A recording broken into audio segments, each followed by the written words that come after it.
Donc, nous sommes très heureux ce soir de faire un deuxième café sciences sociales après celui sur démocratie et populisme qu'on avait fait un peu plus tôt dans l'année. Tout d'abord, donc réexpliquer, je voudrais juste dire un petit mot sur les cafés sciences sociales. Donc, c'est organisé par l'APSES, l'association des professeurs de sciences économiques et sociales. Donc, on enseigne les sciences sociales au lycée, les SES. Donc voilà, notamment de la sociologie, de l'économie, de la science politique. On tenait à cœur de faire venir des chercheurs pour débattre de sujets qui sont débattus assez souvent dans les journaux, qui font parler d'eux, pour pouvoir avoir le regard des chercheurs sur ces objets-là et pour pouvoir interagir avec eux et voilà, connaître un petit peu l'état de la science, mais aussi pouvoir directement poser des questions aux chercheurs sur ces objets intéressants du débat public. Et donc aujourd'hui, on s'intéresse à la dette publique. Alors, pourquoi la dette publique? Donc, trois raisons. Premièrement, parce que la dette publique est souvent invoquée comme justification pour mener des politiques publiques. Par exemple, la dette publique est trop élevée, alors du coup il faut diminuer les services publics, il faut diminuer le financement par exemple des services publics. Donc du coup, la dette publique est souvent invoquée comme justification pour mener certaines politiques. Deuxièmement, la dette publique a récemment beaucoup augmenté. Donc notamment avec la crise récente du Covid, la crise sanitaire, qui a conduit le gouvernement à financer massivement les salaires des personnes mises au chômage technique et qui a conduit également à financer des entreprises qui avaient des chiffres d'affaires diminués.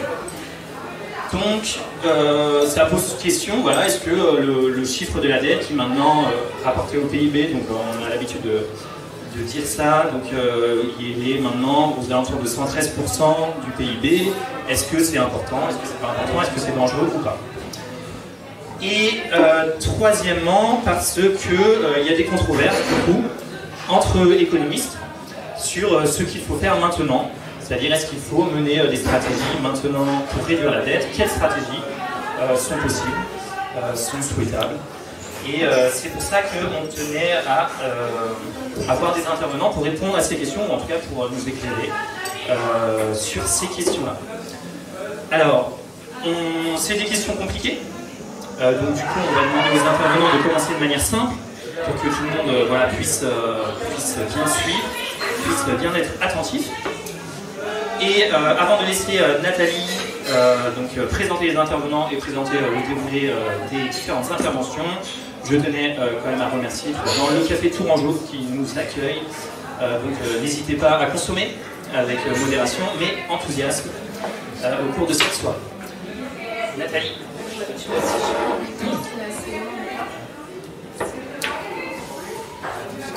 Bien, alors pour débattre autour de cette question de la dette publique, on a décidé d'inviter deux économistes et puis peut-être un peu plus surprenant, un sociologue, pour parler de cette question a priori économique.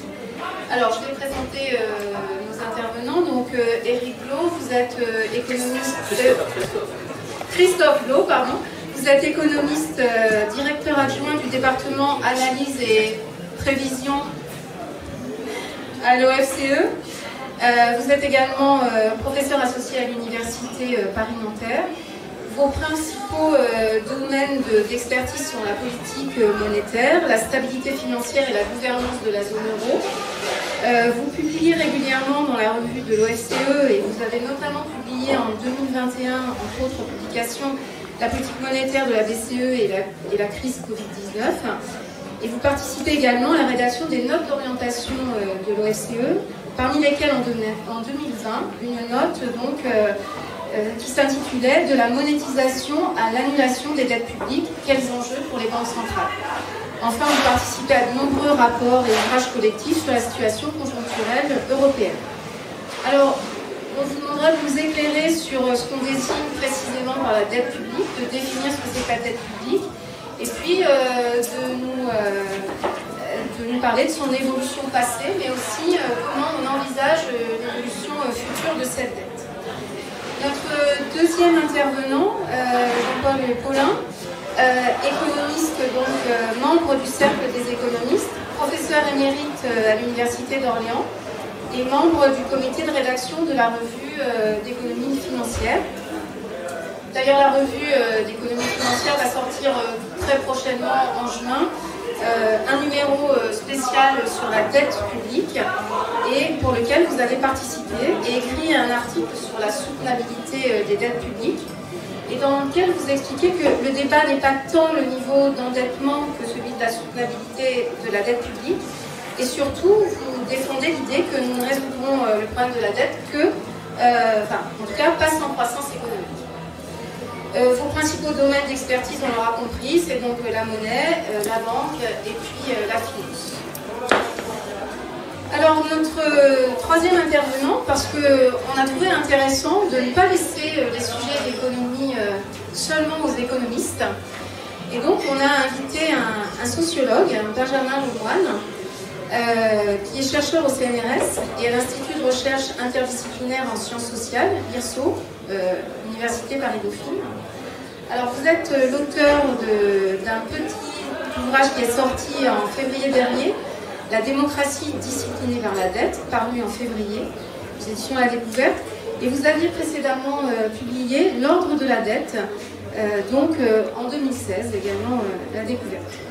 Alors plutôt que d'aborder la question de la dette d'un point de vue seulement technique, vous prenez la dette publique plutôt comme un objet d'étude à part entière et vous analysez la dette non pas seulement du point de vue des données, du point de vue des chiffres, mais plutôt du point de vue du récit qu'on en fait et de la représentation en fait qu'on a autour de cette dette. Et cette représentation évidemment qui évolue selon les contextes économiques et culturels. Donc nous serons évidemment très intéressés par cette approche un peu à l'écart de l'approche traditionnelle. Voilà le programme qu'on va vous dérouler. Alors peut-être on va commencer par Christophe Plot. Hein, donc comme je le disais en introduction, je vais vous poser la question, je passe le micro. On aimerait bien que vous puissiez nous éclairer encore une fois de façon la plus simple possible, pas sur des dimensions très techniques qui probablement échapperaient à beaucoup d'entre nous. Mais qu'est-ce que c'est que la dette publique? Comment on la définit? À quoi elle correspond? Peut-être nous dire quelques mots sur son évolution durant les dernières années, en France et puis en Europe. Mettre en perspective aussi cette évolution liée à la Covid-19 et donc comment on peut envisager cette dette, est-elle inquiétante? Et enfin, quelles sont les options possibles pour éventuellement la résoudre? Voilà.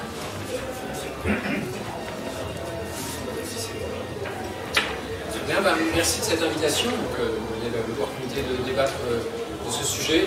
Je parle je parle plus fort. Là, c'est bon? Oui, a priori, c'est pas moi, c'est ça.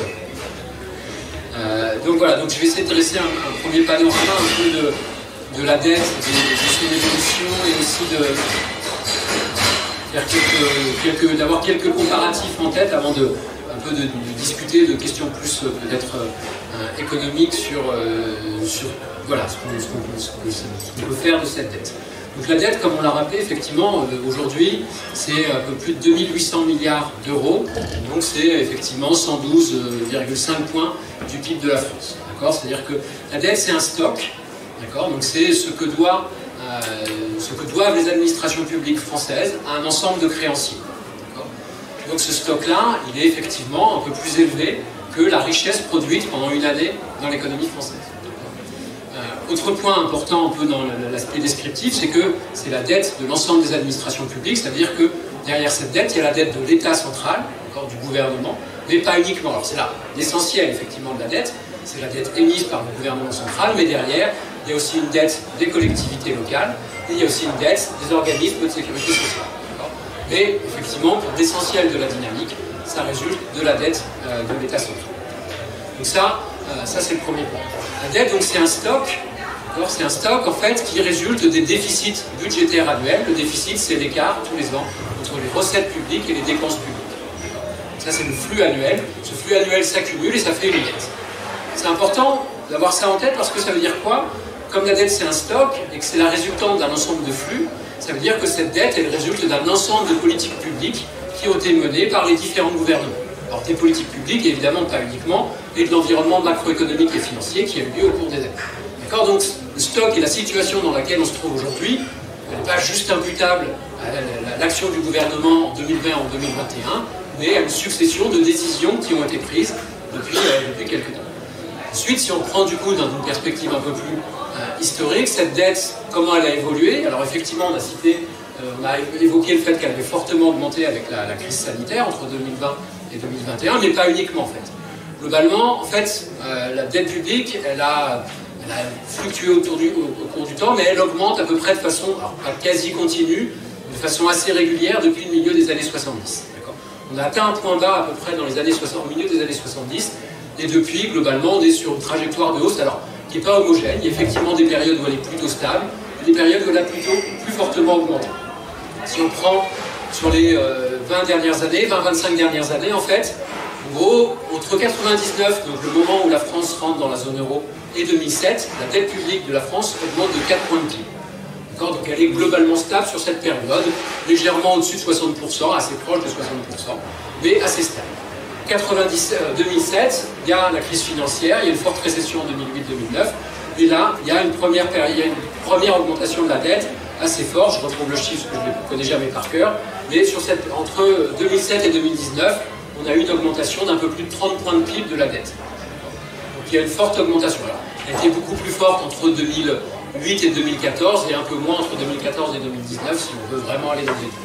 Et puis là, avec la crise sanitaire, effectivement, la résultante de la politique du quoi qu'il en coûte, mais pas uniquement, du fait que aussi la croissance et l'activité économique s'est effondrée en 2019, on a une augmentation une nouvelle augmentation de la dette à peu près de 15 points de PIB.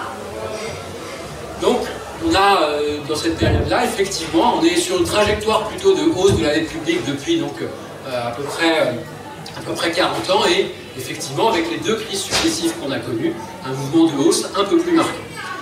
Ensuite, pour continuer dans le panorama, est-ce que la France se singularise par rapport aux autres pays européens et par rapport aux autres grands pays industrialisés?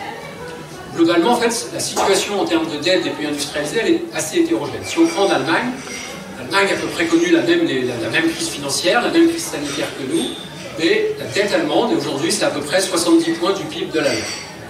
Donc effectivement, il y a un écart, et en fait, si on reprend ce qui s'est passé entre 1999 et 2007, la trajectoire de la dette publique allemande et de la dette publique française est très proche. Elles augmentent toutes les deux de 4 points de PIB sur cette période. Donc c'est après que ça diverge. Dans un contexte de choc assez similaire pour les deux économies, on a quand même des trajectoires assez différentes de dette. Elle a augmenté en Allemagne. L'Allemagne aussi a mis en œuvre des politiques publiques pendant la crise de 2008-2009, des politiques de quoi qu'il en coûte assez équivalentes en 2020-2021. Mais aujourd'hui, il se trouve que la dette allemande, c'est à peu près 70 points de PIB, quand la nôtre est plutôt vers 113 points de PIB. Par contre, si on regarde de l'autre côté des Alpes, mais plus au sud, on a l'Italie qui, elle, est plutôt à 150 points de PIB. Donc, globalement, la France, elle est, si on prend parmi les pays de la zone euro, dans ceux qui sont plutôt avec un niveau de dette élevé, mais pas aussi important que l'Italie ou la Grèce. Si on sort de la zone euro, on a deux cas qui peuvent être intéressants. C'est le cas américain.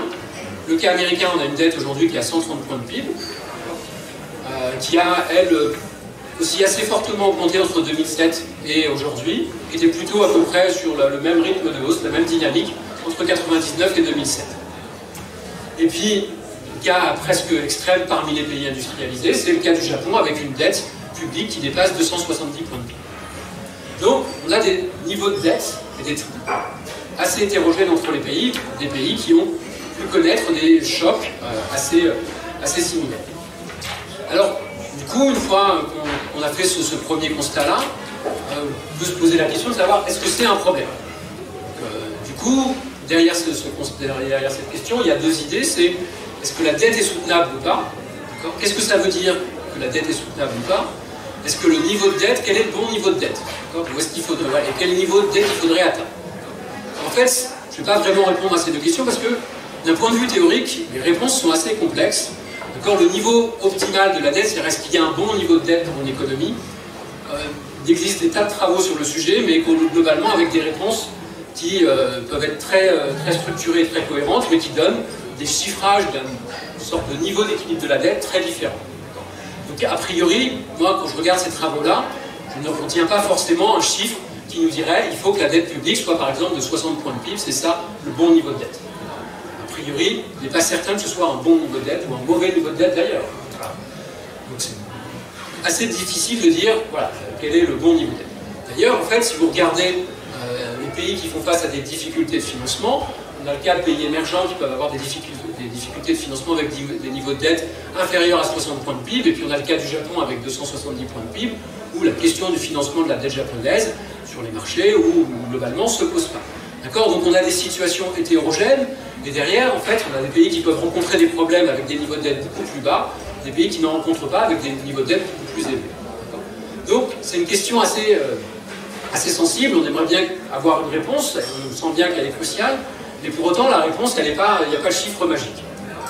Sur la question de la soutenabilité, c'est pareil, pas non plus, il y a des travaux théoriques, même des sortes d'analyses empiriques qui permettent d'essayer d'estimer la soutenabilité de la dette. La soutenabilité, en gros, ça voudrait dire quoi? Une politique, en fait, elle devient soutenable lorsqu'on doit la changer. Donc, du coup, la dette insoutenable, ça veut dire qu'aujourd'hui, le niveau de dette est tel qu'on serait contraint de changer de politique économique pour réduire le niveau de la dette. Et on peut essayer, encore une fois, de faire un certain nombre d'estimations, mais globalement, on peut avoir des résultats assez hétérogènes sur cette idée de soutenabilité de la dette. Moi, ce que j'ai tendance à essayer d'analyser, c'est de me dire, en fait, la dette, d'une certaine façon, elle est soutenable tant qu'on trouve quelqu'un qui est prêt à la détenir, et à l'acheter. Aujourd'hui, si on regarde la situation de la dette publique française, est-ce que l'État français a du mal à refinancer sa dette sur le marché? Globalement, non. Sans aucun problème. Alors, on pourra nous dire, et ça viendra dans le débat à un moment donné, oui, mais c'est parce qu'il y a une politique monétaire de la Banque centrale qui favorise le financement et qui absorbe une grande partie de la dette. Certes, probablement que ça joue. On ne va pas le nier, c'est un élément assez important. Mais ce n'est pas le seul élément. En fait, ce qu'il faut aussi avoir en tête, c'est que, je vous ai dit, la dette publique française, elle augmente à peu près depuis le milieu des années 70. Un autre élément qu'on a peut-être un peu moins en tête, c'est que par contre, le coût du refinancement de cette dette, c'est la charge d'intérêt. Tous les ans, ce que l'État français paye à ses créditeurs, en point de PIB, qu'est-ce que ça représente? Aujourd'hui, en fait, ça représente au moins qu'il y a 20 ans. En 1995, dans le budget français, la charge d'intérêt, c'était à peu près 3,5 points du PIB. C'est-à-dire que tous les ans, dans le déficit, dans la situation des finances publiques, il y avait 3,5 points qui servaient à payer les intérêts de la dette. Aujourd'hui, donc avec une dette qui est à peu près 50 points entre 40 et 50 points de PIB au-dessus, le coût de cette dette, c'est 1,5 points du PIB. Donc, on a presque 2 fois plus de dette, mais ça nous coûte 2 fois moins cher. Donc, ça veut dire que, la politique monétaire qui consiste à racheter des achats d'actifs, c'est pas quelque chose qui a commencé en 1995, c'est quelque chose de beaucoup plus récent, de façon massive depuis 2015. Donc, en fait, cette tendance à la réduction du coût de la dette, on l'observe depuis le milieu des années 90, donc avant même la mise en œuvre de politiques monétaires particulières, accommodantes, non conventionnelles, sur lesquelles on pourra revenir après dans le débat sans problème. Donc ça, c'est un point essentiel. Alors ça ne veut pas dire que c'est pas parce qu'aujourd'hui c'est 1,5 point de PIB que ça durera éternellement. Et il faut se poser la question aujourd'hui, si on avait fait le même débat il y a un an, on n'a probablement pas tenu les mêmes propos. J'aurais dit on est dans un environnement de taux bas et je ne vois pas aujourd'hui ce qui peut changer les choses. Aujourd'hui c'est un peu plus compliqué de le dire, l'inflation a atteint des niveaux qu'on n'avait pas observés depuis longtemps, les banques centrales vont probablement modifier leur politique économique, les taux d'intérêt recommencent à augmenter. Donc il n'y a rien qui nous dit que ce 1,5 point de coût annuel de la dette publique, c'est quelque chose de donné et d'acquis. Ça peut changer. Et donc on peut se poser la question dans ce cas-là de quelle politique on adopte s'il y a un changement effectivement du coût de financement de la dette. Et ça en vient peut-être à mon dernier point pour un peu du coup entamer le débat sur un peu essentiel, c'est de savoir comment on peut réduire cette dette. Alors, je pose la question comme ça, mais en fait, je n'ai pas dit qu'il fallait la réduire. Parce que je vous ai dit, je ne suis pas sûr de savoir quel est le bon niveau de la dette publique. Mais, évidemment, c'est une question qui peut se poser. Encore une fois, On pourra reparler peut-être d'épisodes historiques. Aujourd'hui, c'est pas le point le plus haut, c'est pas le pic historique du niveau de la dette française. En 1900, enfin à la sortie de la Première Guerre mondiale, on a une dette qui dépasse les 200 points de PIB, 200 ou 250 points de PIB. Donc on a eu des périodes où on a eu des niveaux de dette publique bien plus élevés. En temps de paix, il reste qu'on est aujourd'hui à un niveau qui est effectivement historiquement assez élevé. Donc cette question de la trajectoire de la dette peut se poser. Derrière, fondamentalement, si la question de qu'est-ce qu'on fait de cette dette, qui est quand même la question cruciale qu'il faudra peut-être poser, c'est à quoi elle sert. Si elle sert à rien, effectivement, il faut la réduire. Si elle sert à quelque chose, peut-être que la question de la réduction doit se poser autrement. Alors, si on veut réduire la dette, globalement, je vais mettre les options dans 3 catégories. La première, je ne suis pas sûr que... Voilà, elle a été dans le débat public, ça ne me semble pas être l'option la plus judicieuse aujourd'hui, ça consiste à l'annuler, c'est-à-dire on ne la paye pas. Donc ça, c'est une première option. Je reviendrai dessus si vous voulez, j'ai plutôt tendance à l'écarter. La deuxième option, c'est on fait ce qu'on appelle de la consolidation budgétaire, de l'austérité, c'est-à-dire qu'on va faire en sorte d'augmenter un peu les impôts ou de réduire un peu les dépenses publiques de façon à ce que les déficits budgétaires soient moins importants et ce qui va réduire la dette. Donc ça, c'est une option, c'est ce qu'on a voulu faire, par exemple, juste après 2008-2009, assez rapidement, on s'est dit, la dette a augmenté, maintenant il faut revenir vers 60. On a vu que ça avait plutôt une tendance à accroître et à amplifier la récession et à créer un deuxième choc. Donc la consolidation, évidemment, ça a un impact parce que c'est le résultat d'une politique publique et cette politique publique, elle a des effets macroéconomiques sur la croissance et globalement, consensus, même s'il peut y avoir débat, c'est de dire que si vous faites de l'austérité budgétaire, ça fera un peu moins de croissance. Alors, pas tout le temps et ça peut dépendre du temps, donc la question du timing de ce point de vue-là est probablement assez cruciale. Et il y a un autre point, évidemment, dans ce débat-là, qui est de dire, mais aujourd'hui, il faut aussi avoir d'autres objectifs. Donc la réduction de la dette, ça peut être qu'on soit un objectif éventuellement, mais derrière, on voit bien que dans le débat public aujourd'hui, se pose la question du renforcement des services publics, du service public de santé, de l'éducation et de la transition énergétique. Alors, ça ne veut pas dire que tout ça se fait forcément avec de l'argent en plus, mais on voit que la question des moyens pour l'éducation, la santé et la transition énergétique, c'est une question cruciale. Et de le faire sans moyens publics, ça me paraît une mission impossible. Donc, à un moment donné, il y a des objectifs qui peuvent parfois être contradictoires, sur lesquels il y a potentiellement des arbitrages à faire. Dernier point, en fait, dans la dynamique de la dette, il y a des variables qui jouent un rôle clé, c'est la croissance et le taux d'intérêt. Dans la croissance, c'est le niveau d'augmentation des richesses réelles, mais également l'inflation et le taux d'intérêt. D'accord ? Et ça, d'une certaine façon, c'est un peu la solution qu'on souhaite privilégier, parce que c'est un peu une solution qui est miracle et un peu indolore. C'est-à-dire que si vous avez plus de croissance, ça va réduire votre ratio de dette. Si vous avez des taux d'intérêt plus bas, ça va aussi permettre de réduire votre ratio de dette. La politique économique a changé. Donc, la question est de savoir quel modèle de croissance, ou est-ce qu'on peut arriver sur une trajectoire de croissance plus élevée. Un autre levier sur lequel on peut agir, c'est les taux d'intérêt. On a parlé de cette trajectoire à la baisse des taux d'intérêt, du rôle de la Banque centrale. Moi, ma position est de dire on va probablement essayer de sortir un peu des politiques plus conventionnelles, de l'argent créé par les banques centrales. Mais ça ne veut probablement pas dire qu'il ne faut pas essayer de continuer à contrôler les taux d'intérêt, de façon à finalement éviter que ces taux d'intérêt augmentent trop rapidement, parce que pour le coup, si vous avez même une croissance relativement stable et un taux d'intérêt qui augmente brutalement, ça remet en cause effectivement cette trajectoire dynamique de la dette. Donc je vais m'arrêter là. Alors, il y a la question de l'inflation, alors elle est un petit peu complexe. Souvent on a tendance à penser que l'inflation c'est aussi une bonne solution. Alors, par le passé ça a pu probablement jouer. Si on regarde un peu ce qui se passe aujourd'hui, je pense que ça dépend fondamentalement de qu'est-ce qu'il y a derrière cette inflation. Si on pense qu'aujourd'hui en fait l'inflation elle est principalement liée à le prix de l'énergie et des prix importés. Pas uniquement, mais une bonne partie de l'inflation en France, c'est ça.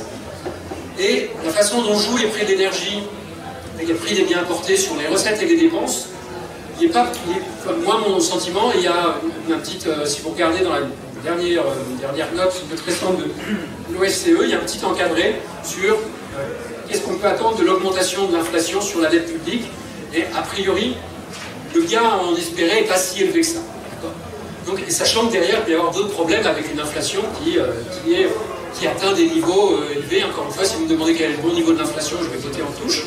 Mais ce n'est pas toujours nécessairement bénéfique d'avoir de l'inflation. Donc qu'il y a des seuils, il y a des éléments qui reviennent. Voilà, donc j'essaie de poser un peu le cadre, de donner les premières pistes, et puis après, du coup, je laisserai les intervenants creuser ces pistes-là ou pas, et puis on verra ceci. Voilà. J'espère qu'on va avoir une... Très bien, c'est parfait. Donc du coup, Jean-Paul Paulin, 10-15 minutes. Bien, bah, il se trouve que je suis d'accord avec tout ce que vient de dire Christophe, donc ça va réduire la discussion. Hein. Donc, je veux rajouter juste une chose, c'est qu'en effet, la question, l'histoire des dettes publiques est également quelque chose d'intéressant. Donc, dans le numéro qu'on va sortir de la revue d'économie financière avec Xavier Rago, c'est-à-dire le patron de l'OFCE, il y aura une partie sur justement l'histoire des dettes publiques, parce que ça nous éclaire d'abord sur effectivement est-ce qu'il existe vraiment un seuil à ne pas dépasser d'endettement, et Christophe vient de dire que non, et je suis d'accord avec ça. Je rajouterais d'ailleurs que le taux d'endettement, c'est peut-être la plus mauvaise mesure, quoi, puisque vous rapportez un stock qui est la dette à un flux qui est le PIB. Et donc, vous mélangez deux dimensions et vous n'avez pas trop le droit de faire ça, quoi, parce que en réalité, si vous voulez parler d'un stock de dette, il faudrait le ramener à un stock. Ce stock, ça serait la somme actualisée de l'ensemble des surplus que serait susceptible de dégager l'État sur le long terme. Et ça, on ne sait pas faire. Donc c'est vrai que le deuxième indicateur, qui consiste à dire quelle est la charge de la dette par rapport au PIB, la charge de la dette c'est un flux, et le PIB c'est aussi un flux, et c'est donc un meilleur indicateur. La question c'est que, en effet, les taux aujourd'hui étant très bas, vous avez effectivement une charge de la dette qui est artificiellement basse, et donc il faut quand même se méfier de cet indicateur. Bon. Mais quand vous regardez l'histoire, vous avez aussi eu des moments où il y a eu des taux d'endettement extrêmement élevés. Alors, en général, les historiens nous parlent de la dette anglaise du XVIIIe siècle. On avait dépassé les 200%. Et puis, les Anglais ont réussi à faire diminuer ce taux jusqu'à moins de 50%. Donc, entre 1800 et quelque chose et 1900 et 1914, en fait, vous avez eu une réduction de 150% de dette. Donc, c'est possible. Comment s'y sont-ils pris? Alors, il y a... bon, ça fait partie des solutions éventuellement. L'idée de cantonnement. C'est-à-dire qu'ils ont cantonné la dette, c'est-à-dire, vous dites, la dette, je la mets dans des institutions, par exemple la Banque d'Angleterre, la Compagnie des Indes, et puis je leur donne un monopole public pour pouvoir rembourser la dette. Et ça peut résoudre la question du timing dont parlait Christophe, c'est-à-dire le fait que il faut arriver à faire en sorte que vous remboursiez de façon suffisamment lente la dette. Et là, donc, ils ont fait ça sur plus de 100 ans, quoi, hein. Vous pouvez réussir à diminuer la dette en douceur, c'est-à-dire sans provoquer de difficultés de conjoncture. Bon, il y a des gens qui pensent que le cantonnement pourrait être une solution. Je pense qu'aujourd'hui, c'est peut-être moins le cas. Il faut bien voir que vous donnez quand même... L'État se dépouille d'une partie de ses revenus, en l'occurrence ce que percevait la Banque d'Angleterre, ce que percevait la Compagnie des Indes, sur une très longue période. Bon, je vois pas, j'ai pas en tête aujourd'hui ce qui pourrait être l'équivalent. Mais retenons aussi que les Anglais ont bénéficié d'abord d'une démographie importante et de la révolution industrielle. C'était l'époque, puisque en gros, 1800, c'était les guerres napoléoniennes, c'est ça qui a provoqué cette augmentation de la dette. Si vous regardez dans le temps, c'est vrai que la suite, c'est la guerre, c'est l'après-guerre. Comment en est-on sorti? Alors là, les Anglais, ils avaient 250% de dette. Hein. Et donc, comment on s'en est sorti? Écoutez, là, il y avait l'inflation. Certainement, l'inflation a joué. Et on sait qu'elle a joué dans beaucoup de pays à ce moment-là. Et puis aussi la croissance. Donc, un regard sur l'histoire peut nous aider à la fois à comprendre comment ça se passe et puis à comprendre les solutions qui pourraient être utilisées. Oui, il y a bien des choses à faire. Je passais à mon voisin de droite tout à l'heure un papier de Robert Boyer qui traite de la dette publique dans le temps, voir comment elle a, dans le temps d'ailleurs, qui n'est pas forcément un temps très long, enfin disons depuis l'après-guerre, comment a évolué la dette publique française et pourquoi. Quels ont été les moteurs d'évolution de cette dette. Et en fait, il y a eu une augmentation relativement croissante, mais avec des motifs qui étaient très, très différents. Bon, ayant dit ceci, je voudrais en venir, oui, un autre petit point quand même au passage, qui détient la dette, c'est effectivement quelque chose d'important, parce que selon que vous avez des détenteurs qui sont stables, et que votre dette d'ailleurs est longue, ou que, au contraire, vous ayez des détenteurs qui sont susceptibles de jouer sur les marchés avec ça, et que votre dette est courte, c'est le jour et la nuit. Hein. C'est-à-dire que lorsque vous avez des détenteurs stables, c'est le cas d'ailleurs au Japon, hein. Au Japon, la dette publique, elle est détenue indirectement par les ménages, et sous forme de dépôt. Donc quelque chose qui est liquide, mais il se trouve que les Japonais, ils accumulent ça, pour le moment en tout cas, et ça fait quand même, depuis le début des années 90, au moins que ça dure, et sans éprouver le besoin de la liquider. Et on se demande, est-ce que le jour où, ayant bien vieilli, et au-delà, ils vont se décider à liquider cette dette, qu'est-ce qui va se passer? Et pour le moment, point de suspension. Alors, ayant dit, là, si vous prenez la dette française, bon, il y a une petite, vous pouvez éventuellement vous référer à une note du Trésor qui est sortie il y a janvier 2022, qui fait une comparaison de l'évolution des dettes et de la structuration, de la détention de ces dettes. Et on voit que la dette française, en tout cas c'est ce que dit la note, il faut aller un peu plus loin, considère que notre dette, elle est détenue de façon relativement stable. Bon. Alors maintenant, je vais vous parler plutôt de comment en est-on arrivé là. Je parle en France, étant entendu que il y a eu des épisodes intéressants qu'il faut souligner et qui peuvent être utiles pour l'avenir. On en est arrivé là, alors effectivement c'était après la crise financière, et après la crise financière, la Banque centrale européenne, s'est décidée à mettre en place une politique non conventionnelle.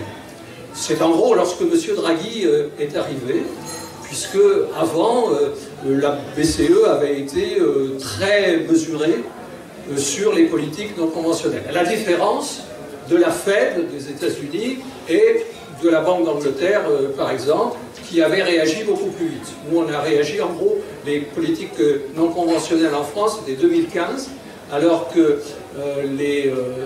la Banque la Fed, aussi bien que la Banque d'Angleterre, ont réagi plutôt en 2010, 2011, on va dire. Donc elle a pris du retard pour des raisons qui étaient en fait un peu des raisons politiques. c'est la première fois donc qu'on avait ces politiques non conventionnelles. Et c'est quelque chose, c'était une rupture, parce que jusque-là, on considérait, disons, le courant néolibéral considérait que les politiques monétaires, d'abord elles étaient indépendantes, et d'autre part, elles étaient là pour faire des régulations fines de la conjoncture, c'est-à-dire, j'appelle régulation fine, la régulation de stochastique, distribuée de façon linéaire, etc. Bref, qui avait les bonnes propriétés. Et la politique budgétaire, bon, elle faisait ce qu'elle voulait de son côté, mais en tout état de cause, il y avait bien une séparation entre les deux. Or, ce qui se passe au moment des politiques non conventionnelles, c'est une sorte de révolution ce qu'on appelle le policy mix, hein, c'est-à-dire la combinaison des politiques monétaires et des politiques budgétaires. Et ce policy mix devient très bizarre, puisque cette fois-ci, les politiques monétaires vont se mettre au service des politiques budgétaires, ce qu'on appelle la dominance budgétaire des politiques monétaires. Alors pourquoi ça? D'abord parce que à la sortie de la crise, enfin même pendant la crise financière, les taux d'intérêt étaient tombés fort bas. À la sortie de la crise financière, les taux d'inflation étaient également extrêmement bas, ce qui fait que la marge de manœuvre des politiques monétaires, si vous considérez que les politiques monétaires, elles jouent essentiellement, comme vient de le dire Christophe, par le jeu des taux d'intérêt, c'est-à-dire l'instrument central des politiques monétaires, c'est le taux d'intérêt. Mais elles n'avaient pas grand-chose à manier, puisque les taux d'intérêt étaient très faibles. Je pense que la cible d'inflation était également trop faible, parce que 2%, enfin, il y a des auteurs, d'ailleurs Blanchard, qui proposent qu'on passe, enfin il ne le propose plus d'ailleurs, on passe à 4% d'inflation, de façon à avoir justement plus de marge. Si vous avez une inflation de 4%, avec votre taux en principe directeur, il doit tourner autour des 4%. Et donc, si c'est vrai, vous voyez, vous avez plus de marge que si vous êtes à 2%, où là, votre marge est très faible, parce qu'il y a, comme on appelle, un zero lower bound, c'est-à-dire la contrainte à zéro de taux d'intérêt. On a eu des taux d'intérêt négatifs, mais vous ne pouvez pas les faire très négatifs. Donc, vous augmentez la banque. Donc, les politiques monétaires n'avaient pas la marge de manœuvre nécessaire. Et puis, alors, il y avait ça, mais il y avait aussi qu'à partir de la crise financière, on a commencé à parler de stagnation séculaire. C'est peut-être un concept qui doit exister maintenant dans les manuels. Si le président de la commission a pris le concept, la stagnation séculaire, c'était un terme qui était apparu après la crise de 29, enfin en 36, dans 39 exactement, c'était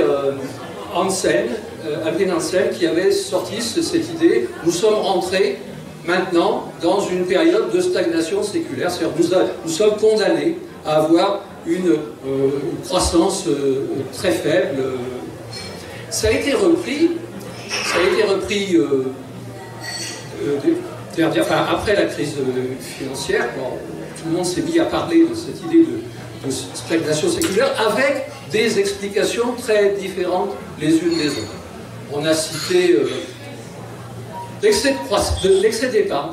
L'excès d'épargne, ça a été l'expression de Ben Bernanke, vous savez, qui était le patron de la Fed à ce moment-là, qui avait parlé de selling glut. Donc oui, excès d'épargne mondiale.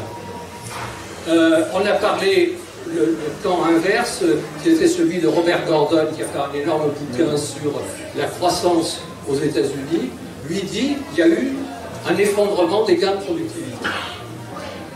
Ce qui est bizarre, parce que, vous voyez, en pleine révolution industrielle, dire qu'il y a un épuisement du progrès technique, ça peut faire réfléchir.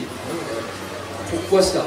Il y a eu l'idée de glissement de la production vers les services. On sait que les services ont une productivité plus faible. Il y a des gens qui ont évoqué la croissance des inégalités, disant les inégalités c'est pas bon pour la croissance, etc.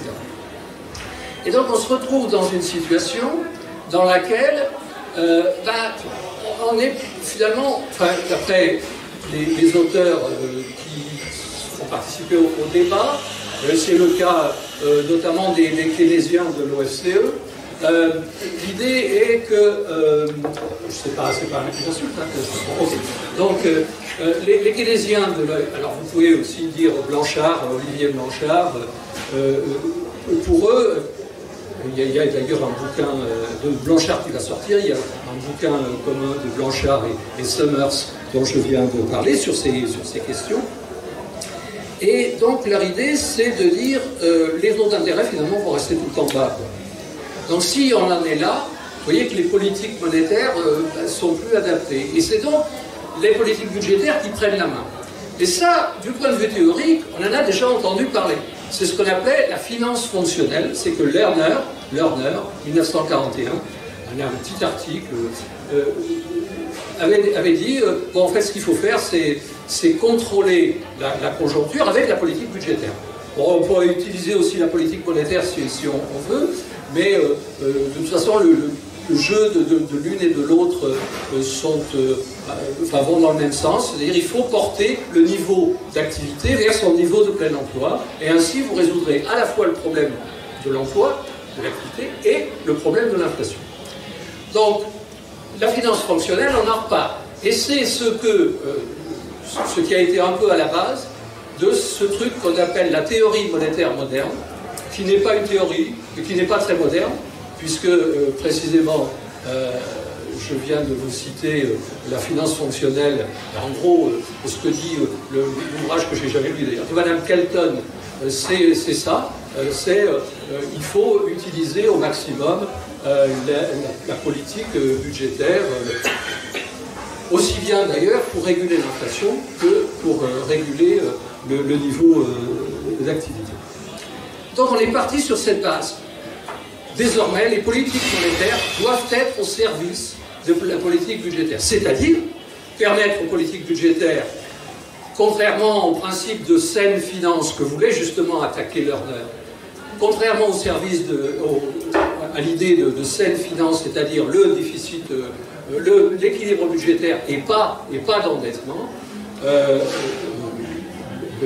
finance fonctionnelle répondait on se fiche complètement du niveau de l'endettement, et les déficits, ça n'est pas un problème, et là je ne vais pas rentrer dans le détail de ce que racontait Lerner. Donc, plus de problème pour que la politique budgétaire en prenne à son aise, et donc, eh bien, pour Draghi, c'était whatever it takes, et pour un autre, c'est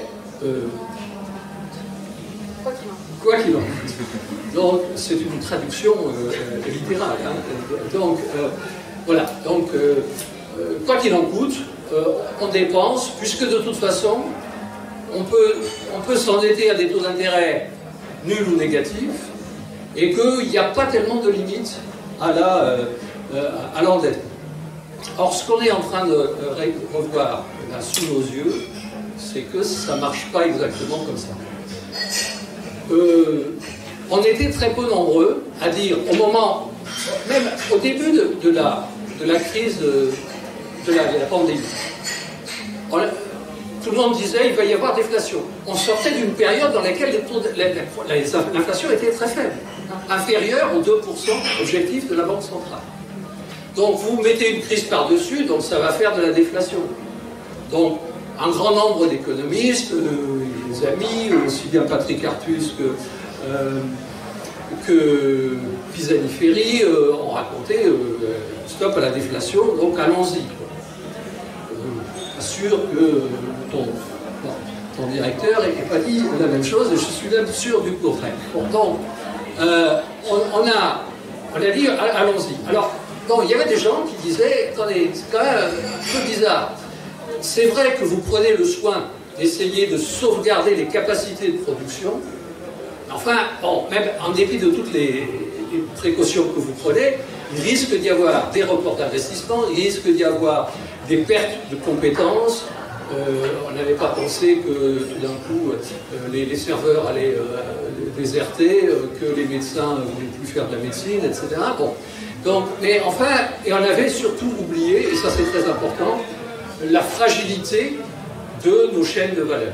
Hein, la fragilité de nos circuits d'approvisionnement qui étaient dispersés, qui sont dispersés dans tout le monde. Dans tout le monde, ça veut dire dans des pays qui n'ont pas géré la crise de la même façon et des pays qui n'ont pas été touchés par la crise de la même façon. En Chine, on confine tout le monde. Donc évidemment, là, ils ne peuvent pas beaucoup travailler. Par contre, nous, on a essayé de faire un peu autrement, de façon à justement à maintenir les capacités de production. Mais enfin, vous voyez, c'était quand même difficile d'imaginer que les capacités de production, l'offre, allait rester ce qu'elle était, et qu'on allait compenser les pertes éventuelles de demande par des transferts massifs. Des transferts tellement massifs d'ailleurs qu'on constate à la sortie de la crise qu'il y avait de l'épargne qui avait été constituée. Une épargne qui était donc susceptible de s'investir, de rejaillir sous forme de consommation, par exemple.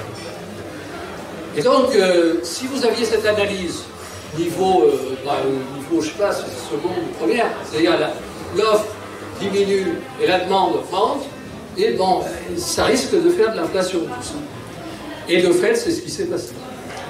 C'est ce qui s'est passé, et alors, tout le monde est parti, quand l'inflation a commencé à pointer, tout le monde est parti avec cette idée que il n'y avait pas de problème, que c'était un mouvement temporaire, et on invoquait un tas de raisons en disant mais en fait ça va nous toucher, ça ne touche, vous voyez, l'inflation elle ne touche que certains secteurs.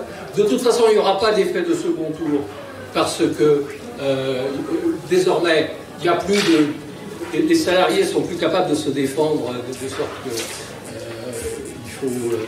il n'y aura pas l'effet d'indexation. Et tout ça se révèle faux aujourd'hui. Bon, donc, du coup, quelle solution?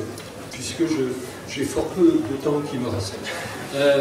La première, c'est, mais Christophe en a parlé, c'est la politique budgétaire restrictive, restriction de façon générale.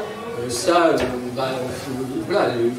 vrai que vous allez stopper le rebond de l'économie, vous allez mettre les pays concernés en récession, peut-être, ce qui semble pendre au nez des Américains, et donc c'est pas bon. Donc l'autre solution, et je pense que c'est celle qui permet de résoudre le problème du policy mix. Le policy mix dont je vous ai parlé, aujourd'hui, il est plus valide, et même politique monétaire et politique budgétaire se contredisent. Donc on est rentré dans un choc des deux grandes dimensions de la politique économique, alors qu'on était parti d'une situation où l'une aidait l'autre. Donc on est dans une situation de policy mix bloquée. Donc si vous voulez faire ça, c'est d'ailleurs ce que disent le patron de la Banque des règlements internationaux, ce que dit Benoît Cœuré, etc., c'est que seule la croissance est susceptible de nous sortir de ce mauvais pas. Alors, la croissance, c'est quoi? On pourra en discuter. Quels sont les points essentiels? Moi, je pense que parmi les points essentiels, il y a sans doute une question de planification. La réindustrialisation doit se faire à partir de la planification. Ça doit se faire aussi et surtout par une meilleure allocation de l'épargne, parce que moi je ne crois pas du tout à l'idée d'une épargne excessive. Je crois au contraire à l'idée d'une mauvaise allocation de l'épargne pour plein de raisons. Il y a un point que je n'ai pas abordé, je le cite, je ne fais que le citer. Avoir les taux d'intérêt qu'on avait, c'était pas seulement courir le risque de l'inflation, c'était aussi courir le risque d'une instabilité financière. Les taux d'intérêt trop faibles, ça remettait aussi en cause la stabilité financière, et peut-être qu'on n'est pas sorti de cette situation. D'ailleurs, ce qui est en train de se passer sur les bourses, en particulier aujourd'hui, depuis qu'on a appris là, que les États-Unis faisaient encore plus mal que ce qu'on pensait, montre que oui, là on est dans une situation de krach boursier et donc d'instabilité financière, et ceci est aussi à voir avec les taux d'intérêt. Voilà, merci. Merci beaucoup. Je vous enchaîne. Ok. Très bien. Déjà peut-être un petit mot pour rebondir un peu sur votre présentation. Qu'est-ce qu'un sociologue vient faire dans cette affaire? Pour dire déjà que c'est plutôt une question de méthode. Hein. Ça n'a rien de totalement farfelu. D'ailleurs, l'ABSES est très bien placé pour voir qu'il y a tout un courant de l'économie qui dialogue étroitement avec l'histoire économique, la sociologie, la science politique et l'économie politique. Et donc une question de méthode pour vous dire que je n'analyse pas que des discours qui flotteraient en l'air et je serais devant mon poste de télévision à me dire comment la dette nous est racontée, mais je prends plutôt le parti de suivre les pratiques autour de cette dette, au sens où la dette est un objet matériel très concret qui est manipulé régulièrement. Alors il n'y a aucune théorie du complot là-dedans, c'est pas une manipulation machiavélique, c'est simplement que la dette c'est aussi un actif financier. C'est un actif financier qui sert de monnaie de base au marché financier, hein, qui s'en servent comme ce qu'on appelle un collatéral, c'est-à-dire que les banques, les assurances, tout un tas d'acteurs financiers vont utiliser ce titre de la dette pour procéder à d'autres opérations et vont mettre en gage ce titre en tant que collatéral. Et c'est cette dimension très matérielle, très concrète de la dette, elle a un peu disparu. Elle a un peu disparu de nos esprits.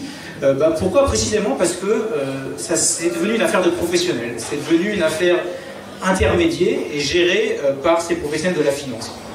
Pourtant, il suffit de replonger pas très loin dans le passé pour savoir que la dette c'était un titre de papier qui était détenu comme un support d'épargne par nos grands-parents, etc. et qui était détenu variablement selon qu'on avait de l'épargne ou non à placer dans ce titre du Trésor. Cette détention en direct par les particuliers elle a progressivement disparu à partir des années 80. Il y a eu des tentatives dans l'histoire, notamment par Édouard Balladur, de relancer ce qui s'appelait les OAT, donc les obligations assimilables du Trésor, auprès des particuliers.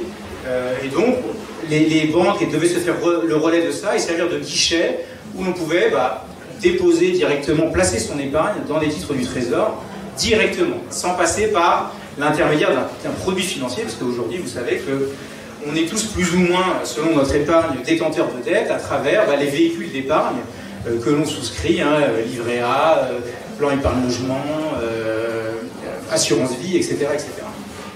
Donc il faut avoir en tête cette dimension. Alors pourquoi je fais cette parenthèse? Parce que vous allez voir, ça répond tout de suite à la première question qui m'était posée. Est-ce que la dette est un fardeau que nous faisons porter à nos petits-enfants? La façon de poser cette question ainsi, qui est assez classique, elle oublie en fait le fait qu'en face du passif de l'État, c'est-à-dire de la somme des dettes contractées, eh bien, il y a tout simplement de l'épargne investie, il y a de l'actif financier investi, et il y a des gens très concrets qui ont placé leur épargne en titre de dette. Et donc, on est dans une question de distribution sociale à travers la dette, et ça va se poser de manière très frontale avec l'inflation, puisque l'épargne sera plus ou moins protégée de cette inflation, selon que le support d'épargne est indexé sur l'inflation. Ça a été une innovation de la fin des années 90 et de Dominique Strauss-Kahn, de créer des OAT indexés sur l'inflation, qui sont donc protégés de l'évolution de cette inflation. Et puis, le reste de l'épargne qui n'est pas protégé contre l'inflation, on voit bien que la rémunération de ce support d'épargne, si l'inflation est à 7 et que la rémunération est de 2, vous voyez bien qu'elle est négative. Donc ça nous amène dans une question distributionnelle, donc ma méthode c'est de faire des archives, des entretiens, et puis je vais vous donner un autre exemple très concret de hauts fonctionnaires que j'interroge sur la façon dont la dette est un support de distribution, où d'un côté il y a bien des actifs qui sont rémunérés avec un taux d'intérêt, une épargne qui est placée, et puis de l'autre, des gens qui vont subir plutôt le discours de la dette, qui ont peu d'épargne à placer, et qui vont subir les réductions des services publics, etc. Donc voilà, c'est un haut fonctionnaire du Trésor qui me dit, ce sont des trucs qu'on voyait à Bercy, déjà sous Chirac, alors je pense que si ça va parler à la plupart d'entre vous, qui consistent à baisser les impôts. Les baisses d'impôts de Jean-Pierre Raffarin, c'était vraiment mécanique. Vous baissez les impôts de milliards, vous empruntez 10 milliards de plus. Les mecs à qui vous avez baissé les impôts, parce qu'en général, quand il y a quand même une bonne partie de la bourgeoisie qui en profite, achètent des obligations du Trésor, et donc, au lieu de payer des impôts, elles prêtent de l'argent à l'État, et se chopent un taux d'intérêt qui, à l'époque, était de l'ordre de 4 ou 5%. Et là, c'est la privatisation des finances publiques. Donc voilà, c'est quelqu'un, critique de l'intérieur, qui me livre cet élément, qui était lui-même choqué de ces politiques redistributives. Quand vous baissez la ressource de l'État et que vous avez un manque à gagner, et que vous allez emprunter, eh bien vous empruntez auprès d'une population très concrète qui va placer son épargne et être rémunérée par les taux d'intérêt. Donc ça nous emmène un peu dans la réalité matérielle de la dette. Il faut aussi se rappeler que, par exemple, c'est des configurations qui ont changé. Jean-Paul Paulin l'a bien énoncé avec les actions de la Banque Centrale Européenne. La donne change fortement, mais il faut quand même avoir en tête cet étalon sociologique. Par exemple, Marx considérait que la dette publique était un support de pouvoir politique. C'est-à-dire que ça permettait aux détenteurs de la dette d'avoir un pouvoir actionnarial sur l'État, de pouvoir, en prêtant ou non à l'État, d'orienter les politiques publiques. Là encore, j'insiste, ce n'est pas le cas entièrement aujourd'hui, mais il faut avoir en tête cette idée qu'il y a bien des relations de pouvoir qui se jouent à travers la dette publique. Évidemment, la question de la détention, ça a été mentionné, le cas du Japon, c'est très intéressant, mais Christophe Blau n'a pas eu le temps de dire, effectivement, pourquoi elle ne pose pas question, parce qu'elle est détenue par des résidents.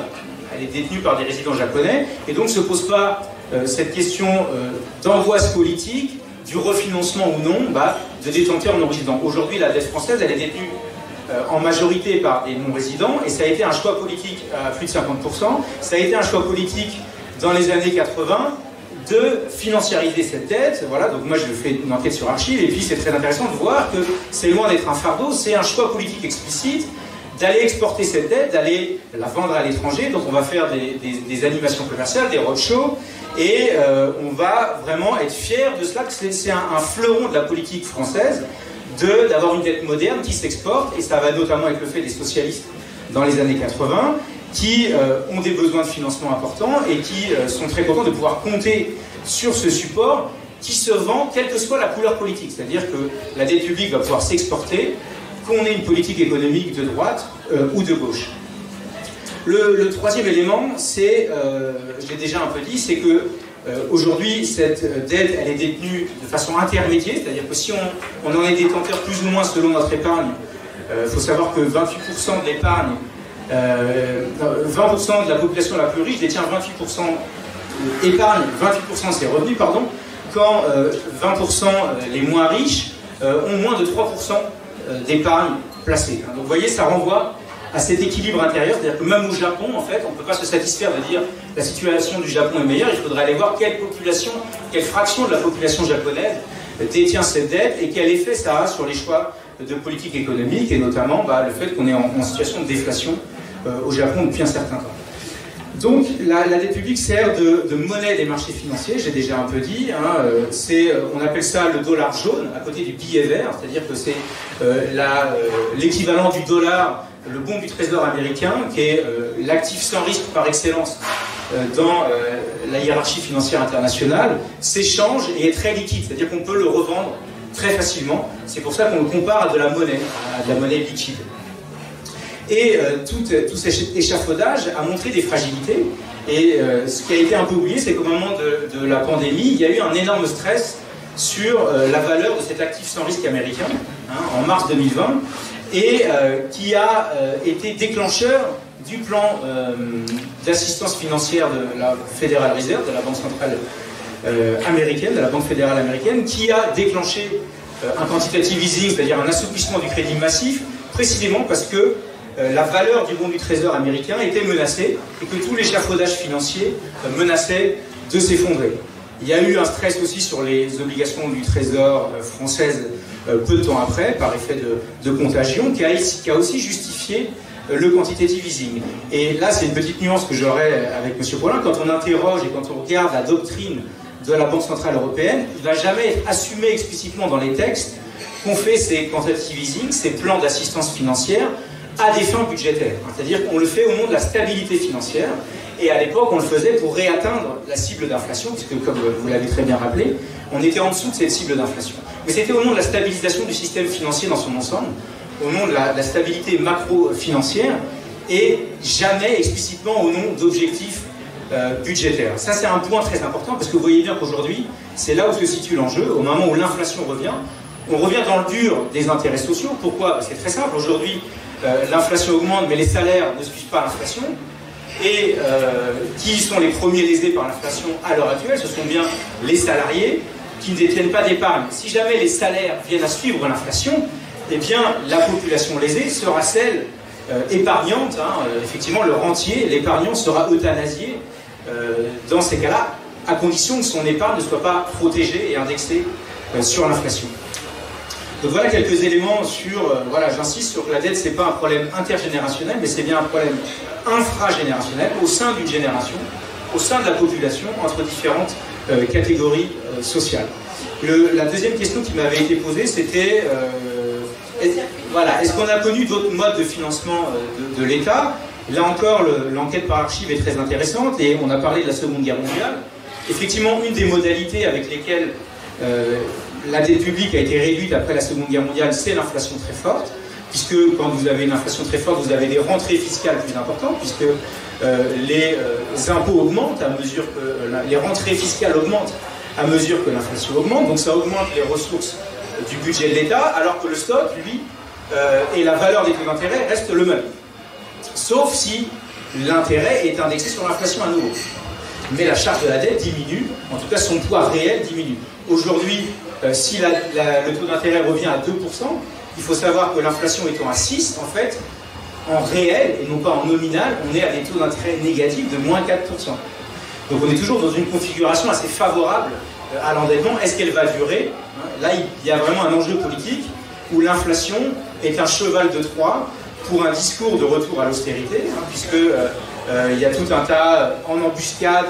Il y avait Kenneth Rogoff qui faisait une communication très récemment où il expliquait qu'on marche sur la tête. Ce que fait la Banque Centrale Européenne, c'est une inversion du sens de l'histoire, que ça ne doit pas durer. Donc vous voyez, j'ai analysé ça dans le livre, il y a tout un discours qui est il va falloir revenir à la normale.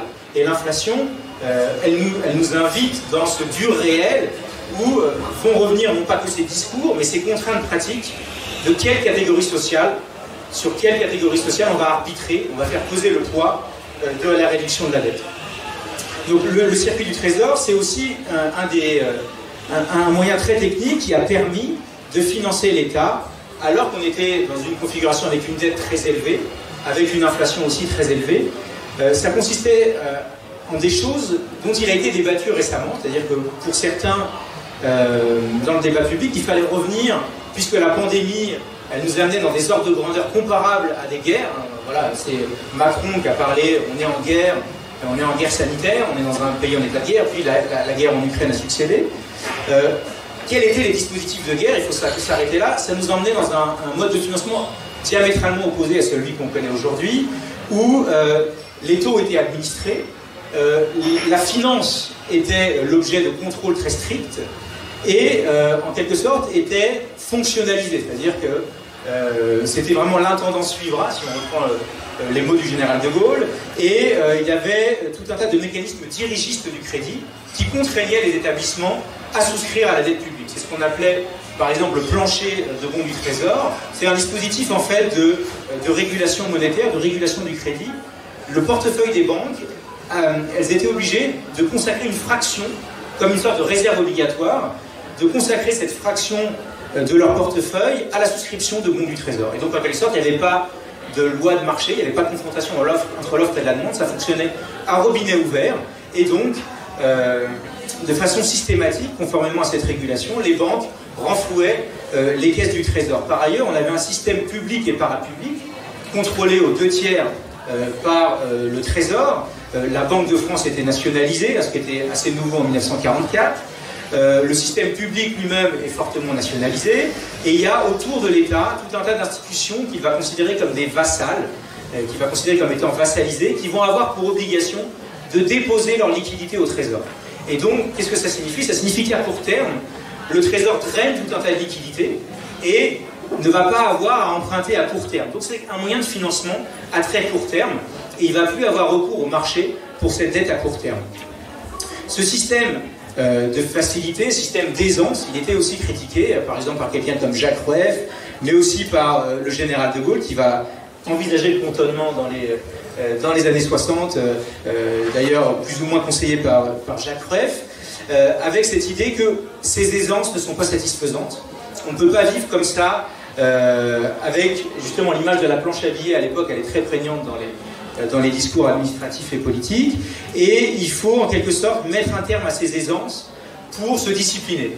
Et à partir des années 60, alors que l'inflation est de l'ordre de 6%, bon, on est à peu près dans les ordres de grandeur aujourd'hui, mais dans les années 60 c'est assez peu, hein. On avait une inflation bien plus élevée auparavant, et puis on aura une inflation à 2 chiffres dans les années 70. Dans ce contexte-là, on va mettre fin à ce système dirigiste de drainage de l'épargne, précisément au nom de la lutte contre l'inflation. Et il y a des controverses, ça ne fait pas l'objet de consensus. Voilà, moi quand je regarde les archives du Trésor, on voit que certains sont vent debout contre la suppression de ces mécanismes et considèrent qu'on va renchérir le coût de l'emprunt à très court terme sans aucune justification. Et il y a des propos dans les archives, hein, qu'on pourrait imaginer le fait de dangereux keynésiens ou de dangereux marxistes qui disent si on supprime ce mécanisme, ça va être un enrichissement sans cause pour les banques. Voilà, ça c'est des citations d'archives. Et donc ça fait l'objet de débat de supprimer ce mécanisme, et surtout, les gens ne sont pas d'accord pour dire que c'est ça la cause de l'inflation. Et au contraire, on estime que la cause de l'inflation, c'est pas le moyen de financement lui-même, mais c'est par exemple le fait de faire de déficits importants, et à travers ces déficits, d'injecter beaucoup de moyens de paiement dans l'économie, puisque quand vous faites du déficit, eh bien, c'est autant de revenus disponibles pour les acteurs de l'économie. Et la dernière question, c'était faut-il y revenir?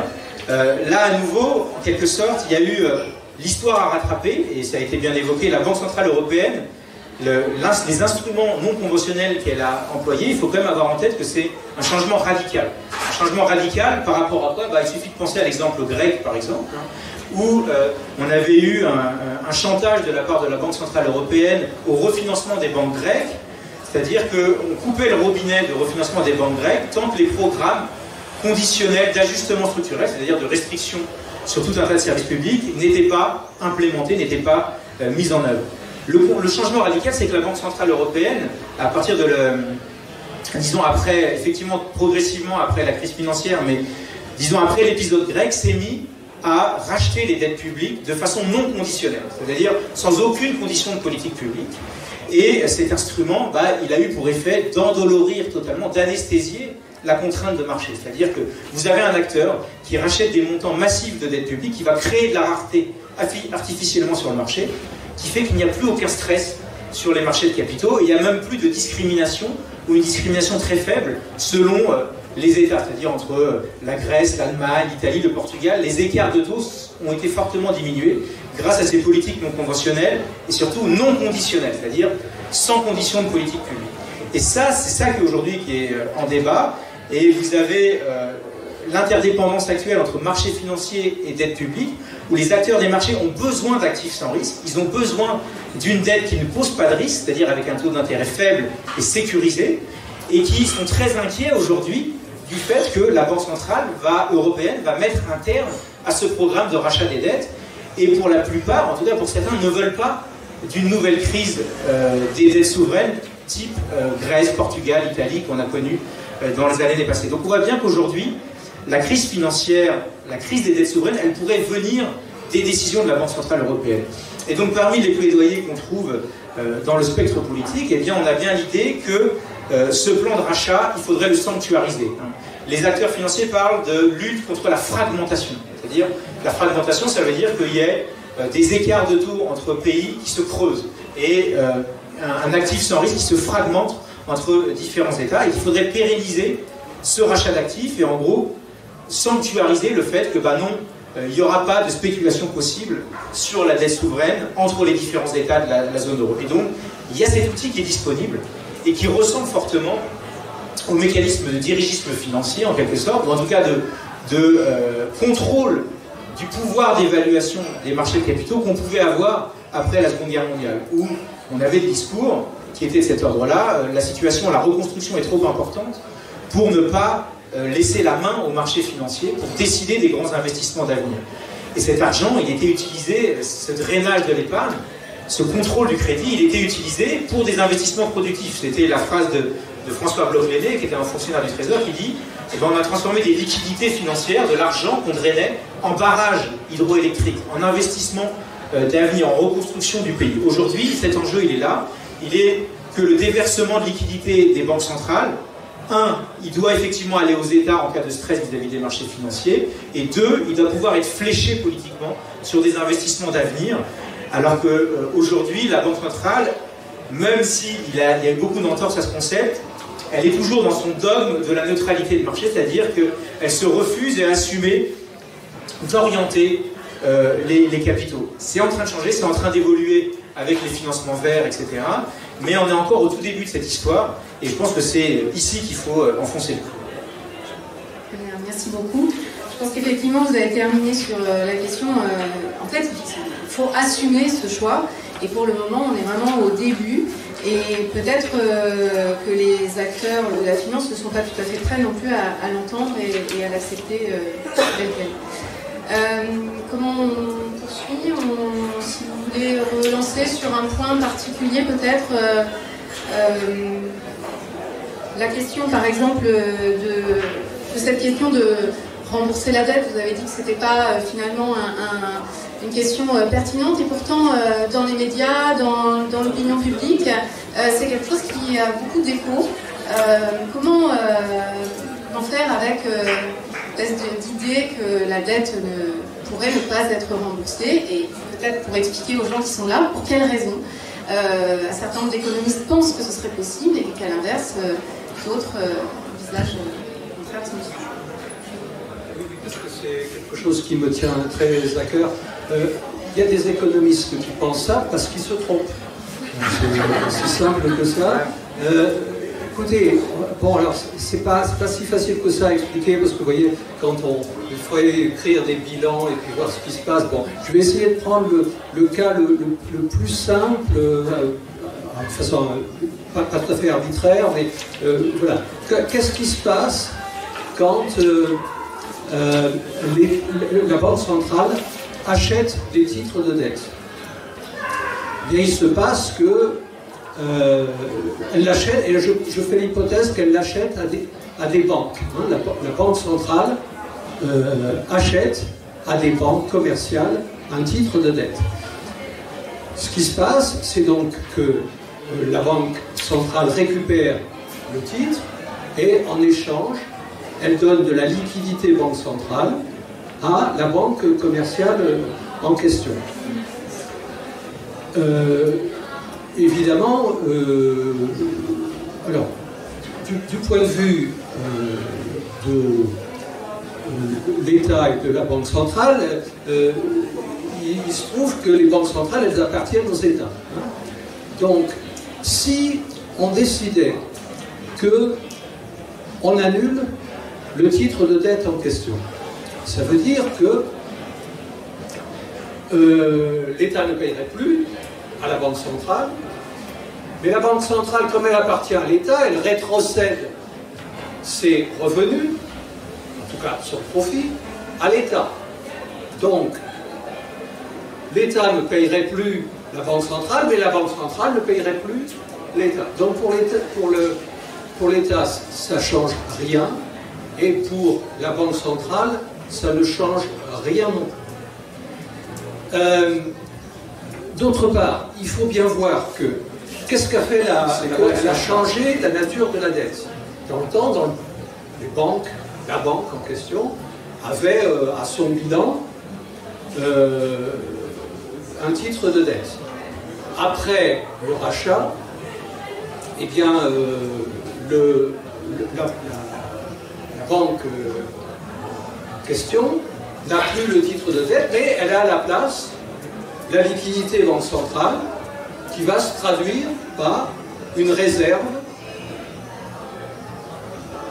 rémunérée ou pas, une réserve en monnaie banque centrale. Elles sont obligées, vous savez, par les réserves obligatoires, à détenir ces réserves, et puis au-delà, au-delà de ce qui est obligatoire, elles peuvent avoir des réserves, et ces réserves peuvent être rémunérées. Alors, parlons pas du taux, parce que le taux, en l'occurrence, il est négatif, mais bon. Donc, vous voyez bien que c'est pas cet échange-là, cette transaction, ça n'est pas ça qui change le montant de la dette. Le montant de la dette est toujours le même. La dette, avant, c'était un titre du Trésor. Maintenant, c'est devenu une dette de la Banque centrale en sa liquidité, hein, ce qu'on appelle la base monétaire, mais la dette n'a pas bougé. Ce qui veut dire que, pour ce qui est du rachat, vous n'avez rien changé du tout. L'État n'est pas plus à l'aise, et les autres agents, la situation des autres agents n'a pas été modifiée. 2, je n'ai pas finalement bougé le montant de la dette. Simplement, la nature de la dette a changé. 3, cette porosité qui existe entre la Banque centrale et l'État fait que beaucoup d'auteurs proposent, dont d'ailleurs Blanchard dont je parlais, de dire qu'il faut raisonner sur un bilan agrégé de l'État et de la Banque centrale. Un bilan agrégé de l'État et de la Banque centrale. Je pense que c'est raisonnable. Et par conséquent, ce n'est pas le fait de rayer les dettes qui va, en définitive, bouger la position de l'agrégat État plus Banque centrale. Ça ne bouge rien à l'évolution des revenus, ça ne rend pas l'État. Alors, ce qui se passe quand même, c'est que désormais la dette, elle devrait avoir, qui est sous forme monétaire, hein, elle devrait avoir une rémunération plus faible que la rémunération qui était celle du titre public, mais sur le fond, en dehors de ça, c'est ce qu'on appelle du seigneuriage. Donc il y a bien du seigneuriage, mais là, je veux dire, lorsque la Banque centrale rachète le titre en question. Mais l'annulation de la dette de l'État détenue par la Banque centrale ne changerait strictement rien. Pour une question de rachat. Donc cette proposition n'a aucun sens. Puisque par rapport aux économistes qui se sont positionnés... Oui, moi il se trouve que j'ai été critique aussi de cette proposition. Disons que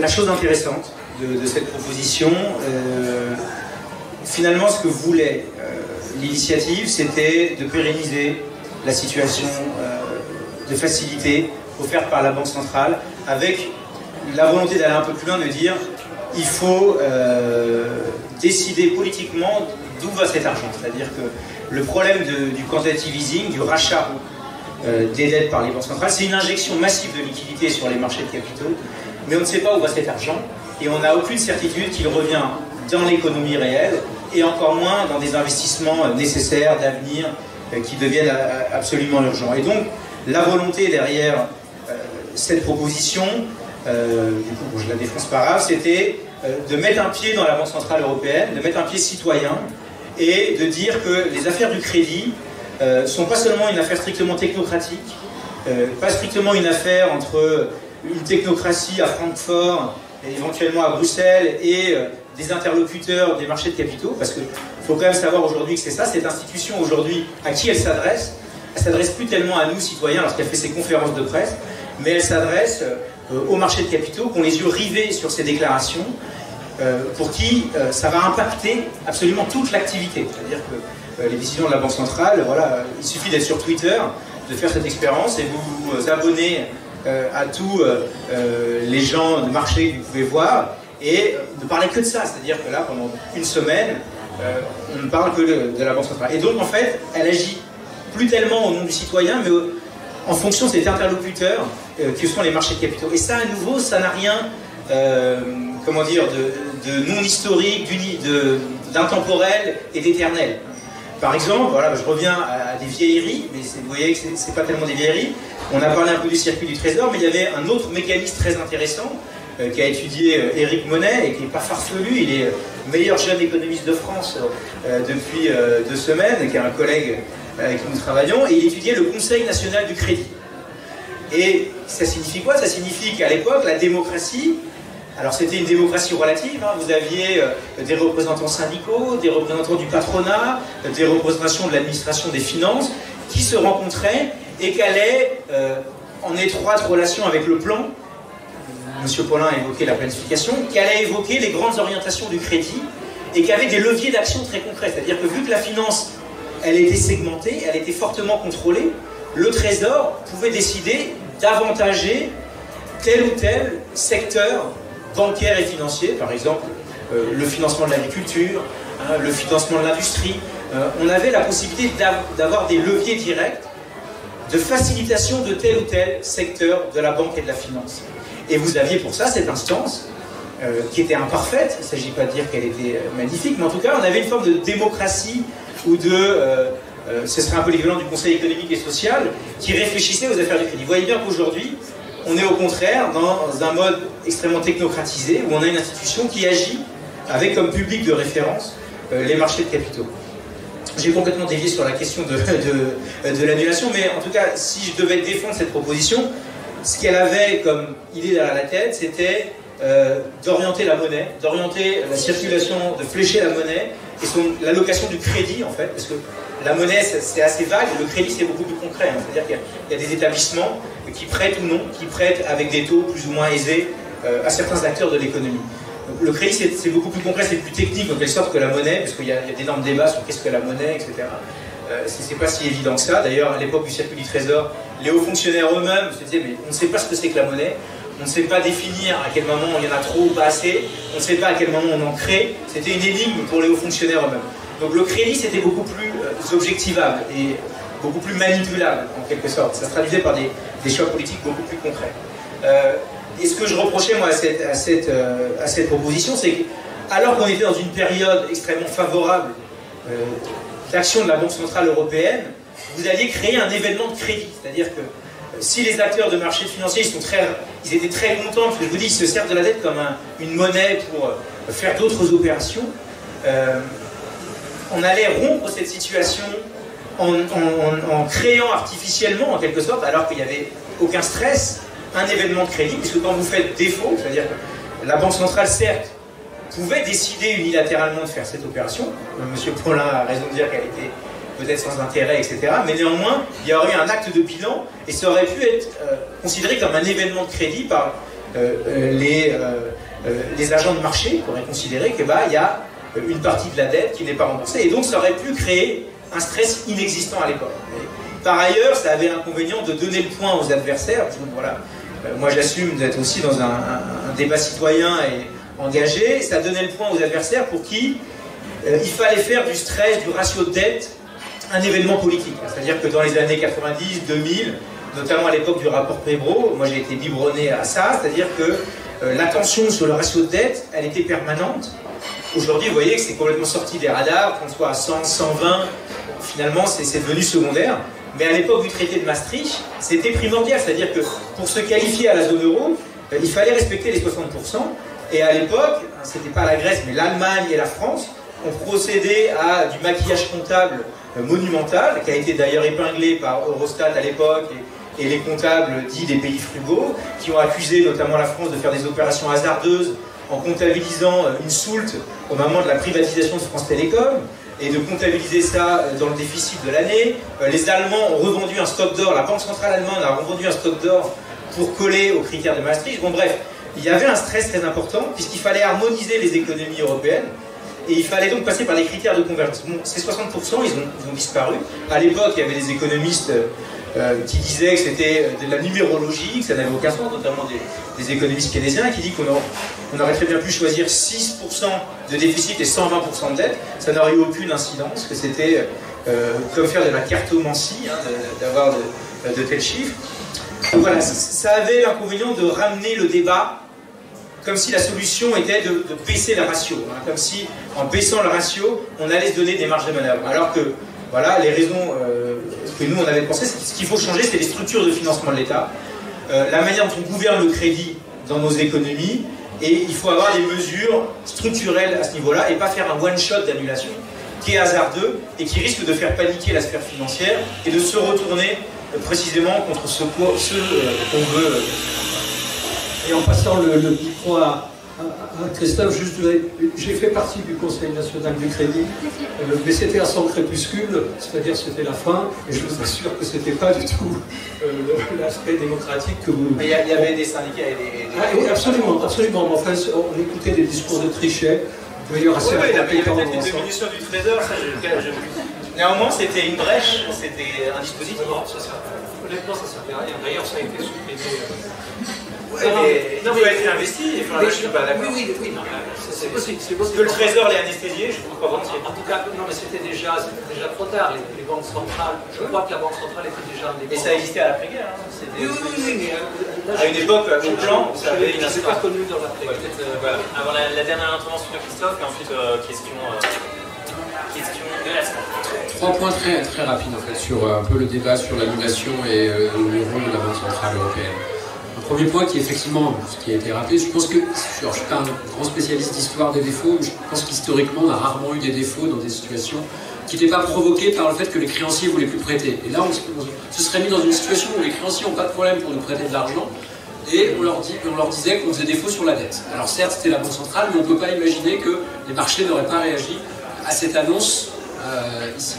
Parce que voilà, du coup, historiquement, pour moi, il y avait un côté un peu de non-sens à se dire de pourquoi annuler une dette qu'on n'a pas de mal à financer sur les marchés, même si on sait qu'effectivement la Banque centrale joue un rôle important dans le fait qu'il y a un acheteur en dernier ressort de cette dette et que ça contribue effectivement à rassurer le marché.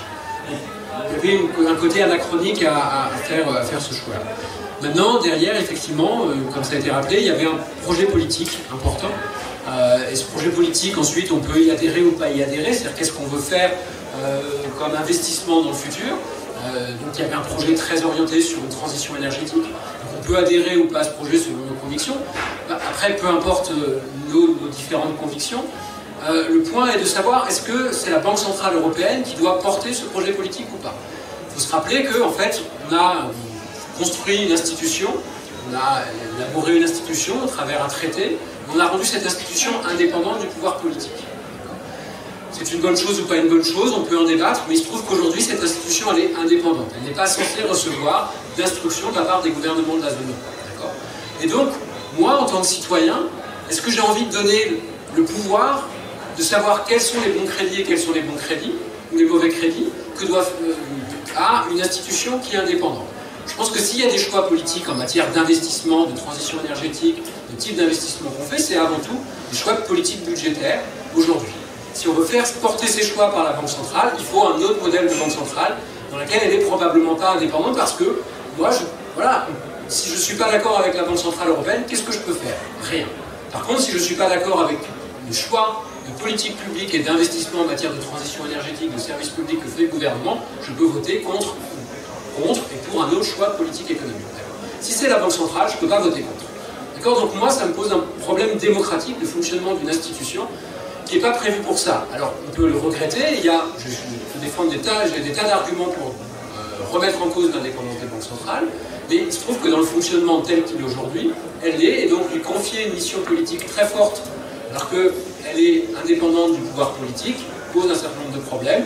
Mais il me semble qu'avant tout, ce sont effectivement des débats de société cruciaux, et que ces débats de société doivent d'abord se régler par des choix de société démocratiquement débattus par les instances compétentes, par l'Assemblée nationale et les gouvernements qui ont été élus pour faire telle ou telle politique, et pas la Banque centrale, où, à ma connaissance, il n'y a pas d'élu à la Banque centrale.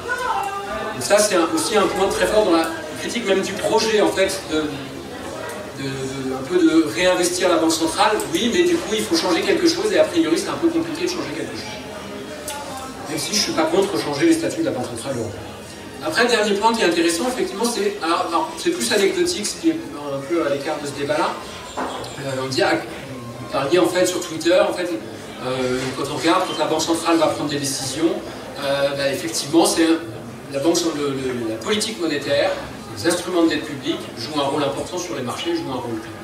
Après, ce qu'il faut voir aujourd'hui, ce qu'il faut savoir, alors c'est pas encore très visible, c'est que les banques centrales, c'est quand même quelque chose qu'elles commencent à interroger. D'accord, vers qui elles doivent communiquer. Et il y a un débat, alors c'est est-ce que la Banque centrale doit communiquer vers Wall Street, ce qu'elle a effectivement probablement fait dans les années 90 jusqu'à récemment, en essayant de privilégier une communication vers les marchés.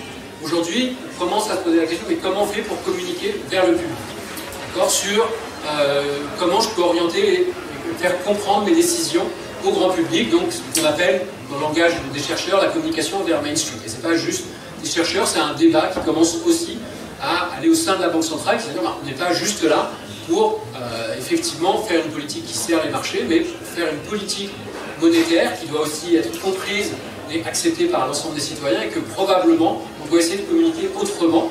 Et donc on en est au balbutiement, c'est-à-dire qu'aujourd'hui on n'a pas les éléments tangibles d'une communication qui irait vraiment vers les citoyens, mais c'est un débat qui, au moins dans le cercle académique et un peu dans le débat des banques centrales, commence un peu à émerger depuis les 3 à 4 ans, et qui va probablement s'amplifier. Alors, je ne cache pas que ça ne sera peut-être pas radicalement la politique monétaire, et ce qu'on peut en attendre, mais c'est un débat qui existe aujourd'hui.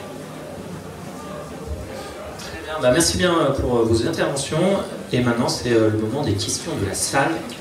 Voilà, si vous en avez, n'hésitez pas.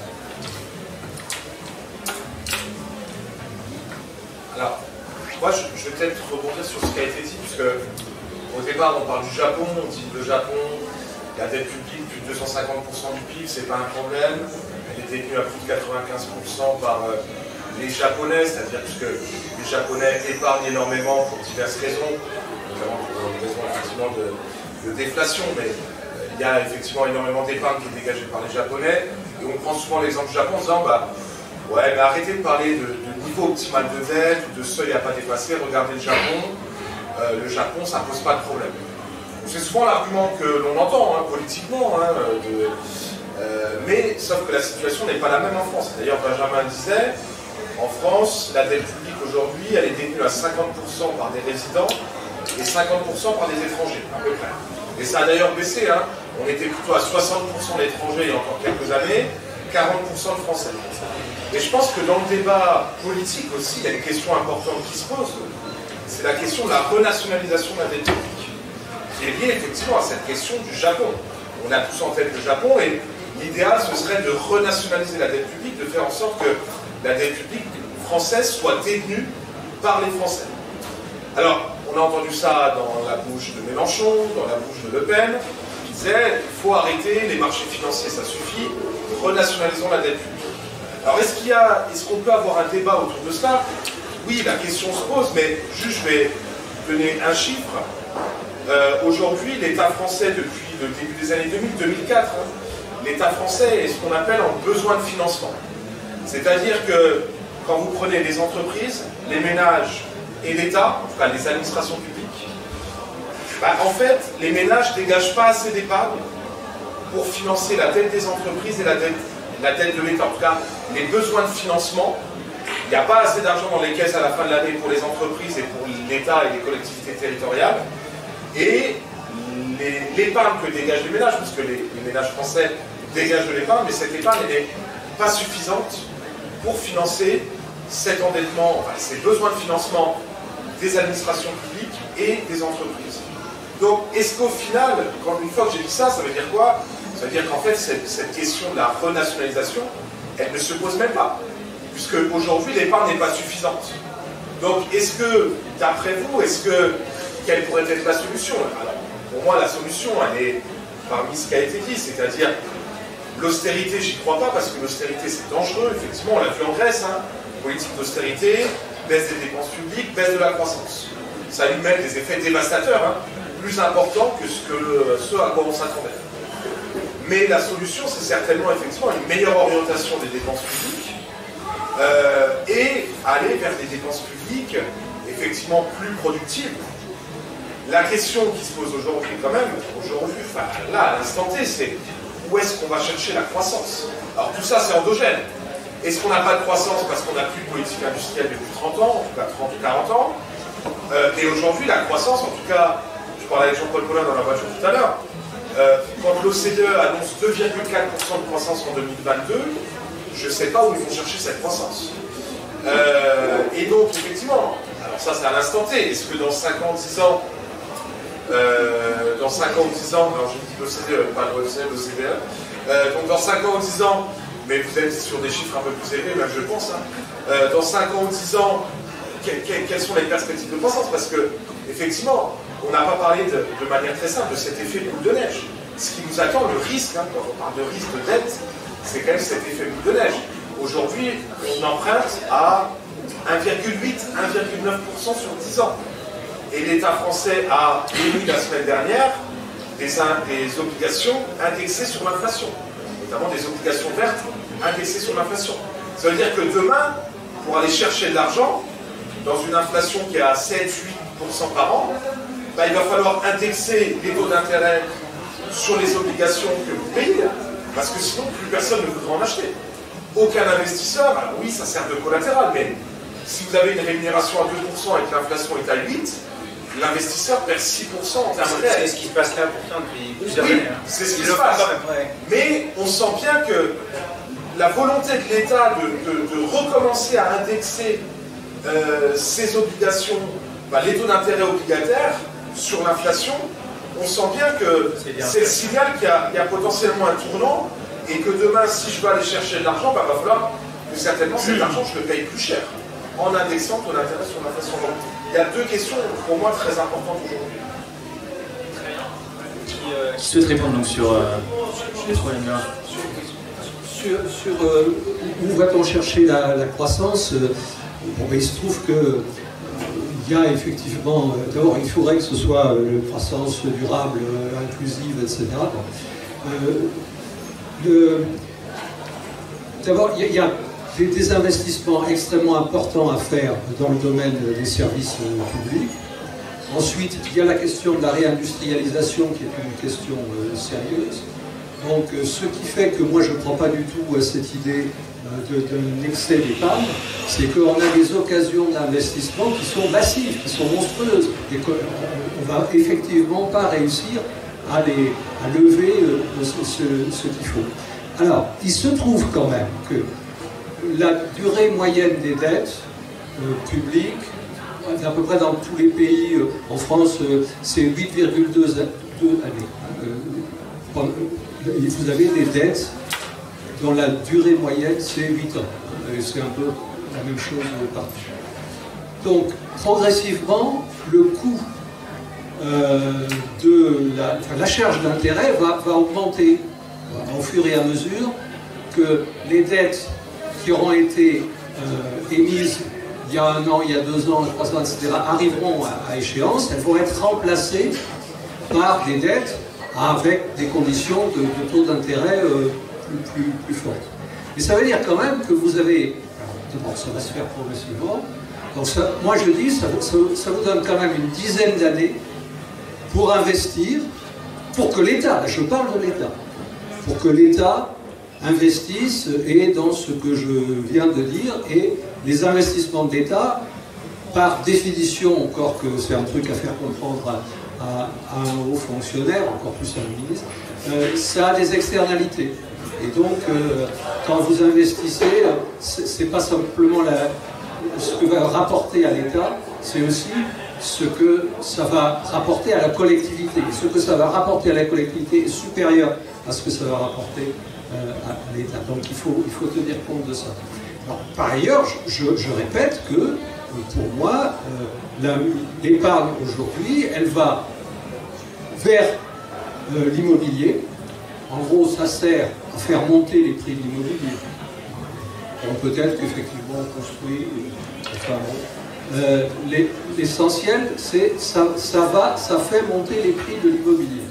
Est-ce que c'est une bonne affectation de l'épargne? Donc voilà, on est viré, c'est ça? Ah bon, alors bon, et donc je passe pas. faudrait qu'effectivement qu'on termine assez rapidement. Après, pour moi, je pense que du coup, il y a un point qui est important qui est soulevé, c'est qu'effectivement, si on n'a pas assez d'épargne, je veux dire que globalement, pourquoi il n'y a pas assez d'épargne, c'est que la nation dans son ensemble a un besoin de financement. D'accord? Alors, en fait, il y a la façon de poser la question, c'est-à-dire comment on peut faire en sorte que les ménages absorbent l'ensemble de la dette publique, sachant qu'effectivement, à l'échelle de la nation, notre compte courant, donc c'est un peu plus que la balance commerciale, est effectivement déficitaire de l'ordre de 2 à 3 points de PIB selon les années. Et donc, effectivement, quoi qu'il en soit, il y a à peu près 2 à 3 points de PIB de financement qu'il faut aller chercher. Alors, est-ce que c'est un financement que pour la dette publique ou pour d'autres investissements? La question peut se poser, c'est-à-dire que ça peut être un financement de la dette publique par les ménages français, mais potentiellement un financement des entreprises, peut-être plus internationalisé. Je ne sais pas si c'est le cas. Ça répond, mais effectivement, d'un point de vue macroéconomique et des équilibres comptables, là, il y a un point qui est juste, qui est de dire, potentiellement, en fait, on ne peut pas se passer des créanciers étrangers parce que notre économie dans son ensemble est dans une situation de besoin de financement. Donc ça, effectivement. Alors après, on peut réfléchir à d'autres façons de peut-être, est-ce que si on a une politique de réindustrialisation, est-ce que ça peut permettre de redégager des excédents courants et de balance commerciale excédentaire, et du coup un peu finalement d'avoir une sorte d'effet vertueux sur ce circuit de financement. Après, peut-être le deuxième point, c'est que je pense que la question du contrôle du taux d'intérêt de long terme va rester importante. Et donc la question qui va se poser, c'est aujourd'hui la Banque centrale, elle va falloir trouver le chemin, l'arbitrage entre effectivement probablement une remontée progressive des taux et une sortie des politiques monétaires non conventionnelles, mais pour autant sans laisser totalement la main au marché et à des taux d'intérêt qui pourraient brider du coup la capacité de l'État à investir. Donc finalement on se ramène un peu dans une situation qui est la situation qu'on a parfois connue après-guerre, et ça peut générer des tensions. En fait, dans les expériences historiques, il y a aussi aux États-Unis, même si le niveau de dette publique aux États-Unis à la fin de la Deuxième Guerre mondiale n'est pas le niveau de dette britannique, mais il est quand même élevé. Globalement, en fait, on a une réduction de la dette, et en cette période-là, alors je crois qu'il n'y avait pas de circuit du trésor aux États-Unis, mais il y avait un autre système qui faisait en sorte que les taux d'intérêt à long terme, enfin ça n'a pas le même nom ce que je veux dire, mais en gros la Banque centrale garantissait que les taux d'intérêt de long terme ne dépassent pas tel niveau. Donc il y avait un contrôle du taux de court terme et du taux de long terme. En Angleterre, il me semble qu'il y avait aussi une sorte de garantie que si l'État n'arrivait pas à émettre sa dette sur le marché, la Banque centrale pouvait jouer un rôle. Donc il va falloir trouver probablement des mécanismes qui ne sont peut-être pas les mêmes pour essayer effectivement de maintenir une forme de contrôle sur le taux d'intérêt, mais sans qu'il soit trop bas, pour éviter effectivement les risques d'instabilité financière que soulignait Jean-Paul. Pour les États-Unis, je ne me fais pas trop de soucis parce qu'effectivement, la coordination, la Banque centrale américaine était indépendante aussi en 1945, comme elle l'est aujourd'hui, et pour autant, il y a eu une coordination. Ça ne veut pas dire qu'il n'y a pas eu de tension en fait. Il y a eu des tensions assez fortes, notamment dans les années 50. Le président de la Banque centrale américaine commence à dire il y a de l'inflation et ça pose problème, il va falloir qu'on lutte contre l'inflation. Et donc progressivement, ils ont essayé de sortir de cette politique de taux d'intérêt capé ici. Mais ça s'est fait progressivement en fait, avec un débat parfois conflictuel, avec des tensions entre le Trésor américain et la Banque centrale. Nous, on est dans une situation plus complexe pour arbitrer ces conflits-là, puisqu'on a effectivement une Banque centrale qui va faire face à 19 gouvernements indépendants. Et là, pour le coup, j'ai pas de solution magique. Je sais juste que c'est plus compliqué. Aujourd'hui, ça veut dire que ça ne peut a priori que reposer que sur la bonne volonté de la Banque centrale européenne. Elle a joué le jeu d'une certaine façon. Là, elle a pallié les insuffisances des politiques publiques. Et donc, c'est comment elle peut continuer à le faire, sachant qu'aujourd'hui, effectivement, elle est prise dans un conflit assez fort, puisqu'il y a une inflation qui, dans la zone euro, est bien plus élevée que sa cible, donc elle doit arbitrer entre son objectif d'inflation, essayer de faire en sorte de ne pas remonter trop brutalement les taux. Et ce ne sera pas ça. Très bien, Benjamin, peut-être une dernière intervention. D'accord. Un petit mot sur le besoin de financement. On met pas assez la focale que le besoin de financement de l'État il est lié à un assèchement des ressources, quand même très important, lié aux politiques de l'offre et au fait que les impôts de production, la baisse des impôts de production, la dépense publique, on en fait beaucoup pour la dépense fiscale, c'est-à-dire que ça aussi on en parle très peu, mais il y a énormément de réductions d'impôts qui provoquent ce besoin de financement. C'est aussi le cas pour la sécurité sociale et les retraites et les cotisations patronales, etc. Donc on peut créer des situations de besoin de financement aussi.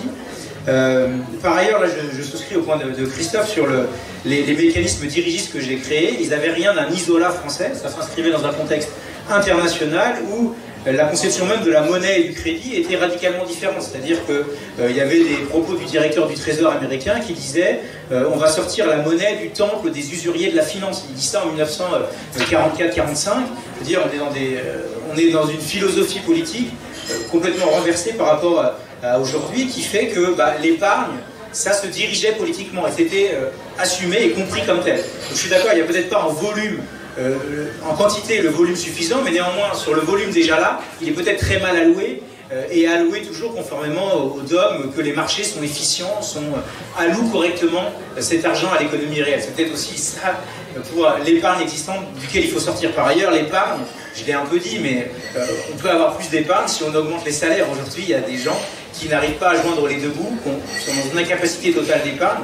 Augmenter les revenus, c'est peut-être aussi recréer de la petite épargne, ceux qu'on a perdu de vue en ce moment. Donc voilà, réinscrire à la fois le fait qu'il n'y a pas de solution nationale, ça rejoint un peu ce que vous disiez, mais que néanmoins on peut porter le fer nationalement et ensuite dans les institutions européennes pour faire entendre tout un tas de sujets sur les impôts justes. Par exemple, aujourd'hui, le moyen de financement principal de l'État, c'est la TVA. On peut considérer que c'est un impôt absolument régressif qui frappe toutes les catégories sociales de la même façon, alors qu'évidemment tout le monde n'est pas à égalité devant des dépenses de subsistance et des dépenses alimentaires, etc. Donc voilà, c'est ces choses-là qu'il faut ramener, et pas se contenter de dire ouais, le besoin de financement est là. Il traduit des choix politiques, ce besoin de financement, et il ne faut pas perdre ça de vue. Voilà. Très bien, merci bien du coup pour à nouveau nos trois intervenants. Merci à tous d'être venus également.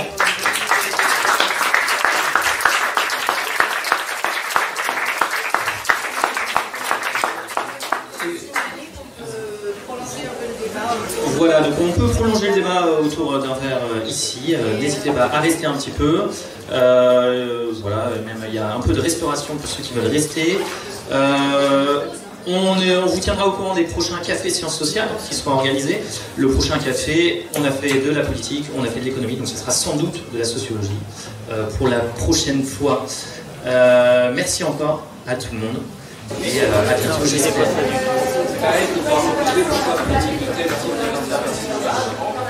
Jusque-là, il y a plein de politiques publiques qui viennent c'est la même personne. Aujourd'hui, on insiste sur la référence. Si ça, on a pu faire ça dans les années après, parce que la Banque centrale est indépendante.